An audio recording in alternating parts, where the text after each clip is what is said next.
ನಮಸ್ಕಾರ.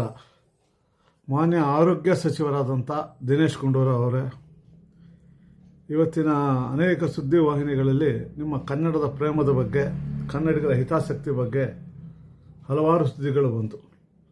ಭಾಳ ಸಂತೋಷ ಆಗತ್ತೆ. ನಿಮ್ಮ ತಂದೆಯವರು ಸಹ ಇದೇ ರೀತಿ ನಡ್ಕೊಂಡಿದ್ದಕ್ಕೇ ಕರ್ನಾಟಕದ ಇತಿಹಾಸದಲ್ಲಿ ಪ್ರಪ್ರಥಮ ಬಾರಿಗೆ ಬೇರೆ ಒಂದು ಸರ್ಕಾರ, ಬೇರೆ ಪಕ್ಷದ ಸರ್ಕಾರ ರಚನೆ ಆಗೋದಕ್ಕೆ ಅವತ್ತು ನಿಮ್ಮ ತಂದೆಯ ಕನ್ನಡದ ಪ್ರೇಮ ಕಾರಣ ಆಗಿತ್ತು. ಯಾಕಂದರೆ ಈ ರಾಜ್ಯ ಕಂಡಂಥ ದೊಡ್ಡ ಗೋಕಾಕ್ ಚಳುವಳಿ ನಡೆಯೋದಕ್ಕೆ ಕಾರಣಕರ್ತ ಯಾರು ಅಂದರೆ ನಿಮ್ಮ ತಂದೆಯವರ ಒಂದು ರೀತಿ ದಾಷ್ಟತನ, ಅವರ ನಿಲುವುಗಳು, ಈ ನಾಡಿನ ಅನ್ನ ತಿಂದು ಈ ನಾಡಿನಲ್ಲಿ ಬದುಕಿ, ಈ ನಾಡಿನಲ್ಲಿ ಹೆಸರು ಮಾಡಿ, ಈ ನಾಡಿನ ವಿರುದ್ಧವಾಗಿ ನಡ್ಕೊಳ್ಳೋಂಥ ಗುಣ ಇತ್ತಲ್ಲ, ಅದು ಕರ್ನಾಟಕದಲ್ಲಿ ಪ್ರಪ್ರಥಮ ಬಾರಿಗೆ ಒಂದು ಬೇರೆ ಪಕ್ಷದವರು ಅಧಿಕಾರದ ಒಂದೇನು ಚುಕ್ಕಾಣಿ ಹಿಡಿಯುವಂಥ ಕೆಲಸವನ್ನು ದಾರಿ ಮಾಡಿಕೊಟ್ರಿ.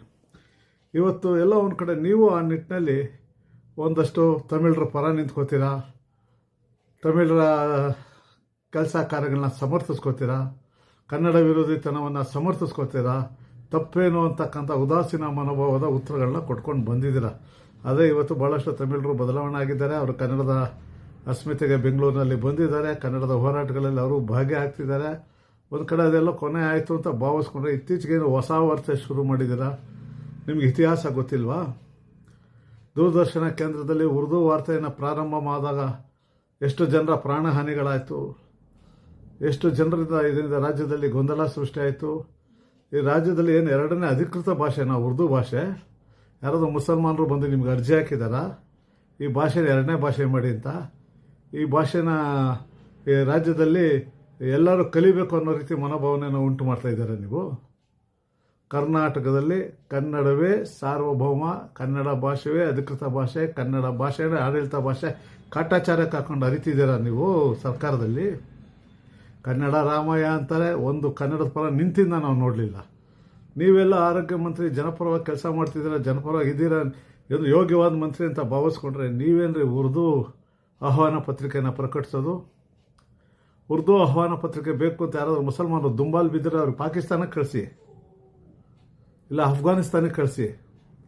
ನಿಮ್ಮ ಶ್ರೀಮತಿಯವರು ಮುಸಲ್ಮಾನರು ಆಗಿರ್ಬೋದು, ಹಾಗನ್ಬಿಟ್ಟು ಅವರು ಕನ್ನಡ ಬರದಲ್ಲೇ ಇರೋರೇನಲ್ಲ. ಕನ್ನಡದ ಅಸ್ಮಿತೆ ಬಗ್ಗೆ ಅವರು ಹೆಗಲು ಕೊಟ್ಟು ನಿಲ್ತಾರೆ ಅಂತಕ್ಕಂಥ ಮನೋಭಾವ ಇಟ್ಕೊಂಡಿರೋರು ಕನ್ನಡದ ಜನ. ನಿಮ್ಮ ಮುಸಲ್ಮಾನ್ ಪ್ರೇಮ ಆದರೆ ಪಾಕಿಸ್ತಾನಕ್ಕೆ ಹೋಗಿ ತೋರಿಸಿ ನೀವು. ಮುಸಲ್ಮಾನ್ ಸರ್ಕಾರಿ ಕಾರ್ಯಕ್ರಮವನ್ನು ಉರ್ದು ಭಾಷೆಯಲ್ಲಿ ಆಹ್ವಾನ ಪತ್ರಿಕೆ ಮಾಡಿಸಿ ಅದನ್ನು ಸಮರ್ಥಿಸ್ಕೋತೀರ. ಮಾಡಿದ್ರೇನೋ ತಪ್ಪು ಅಂತ, ಮಾಡಿದ್ರೇನೋ ತಪ್ಪು ಅನ್ನೋದು ಹಿಂದೆ ಇತಿಹಾಸ ನೋಡಿ. ಉರ್ದು ವಾರ್ತೆ ಏನಾಯಿತು ಅಂತ ಹಿಂದೆ ಒಂದು ಸರಿ ಕಾರ್ಪೊರೇಷನಲ್ಲಿ ಉರ್ದು ಭಾಷೆಯಲ್ಲಿ ಕರಪತ್ರ ಹಂಚಿದಾಗ ಏನಾಯಿತು? ಕಾರ್ವತ್ತಿನ ದಿವಸ ಹೋರಾಟಗಳು ಎಲ್ಲೋ ಕನ್ನಡದ ಹೋರಾಟಗಾರ ಕೆಂಗಡಿಗೆ ಗುರಿ ಆಗ್ತೀರಾ.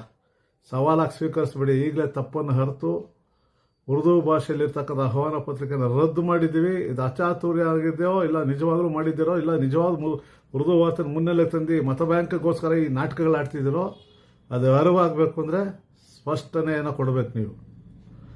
ಇದನ್ನು ನೀವು ಪ್ರತಿಷ್ಠೆಯಾಗಿ ತೊಗೊಂಡು ಮಾಡ್ತೀನಿ ಅಂದರೆ ನೋಡೋಣ, ಕನ್ನಡದ ಹೋರಾಟಗಾರನ ಎದುರಿಸಿ ನೀವು ನೋಡೇ ಬಿಡ್ತೀವಿ. ನಿಮ್ಮ ಉರ್ದು ವಾರ್ತೆ ಪ್ರೇಮ ಮುಖ್ಯನೋ, ನಮ್ಮ ಕನ್ನಡದ ಅಸ್ಮಿತೆ ಮುಖ್ಯನೋ ಹೋರಾಟಗಾರರು ತೋರಿಸ್ತೀವಿ.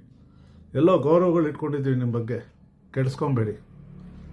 ನಿಮ್ಮ ಕ್ಷೇತ್ರದಲ್ಲಿ ಉತ್ತಮವಾದ ಕೆಲಸ ಮಾಡಿ ಜನರ ಉತ್ತಮವಾದ ನಾಯಕ ಅನ್ನಿಸ್ಕೊಳ್ಳಿ. ಇಲ್ಲಾಂದರೆ ನೀವೇ ದಾರಿ ಮಾಡಿಕೊಡ್ತೀರಾ.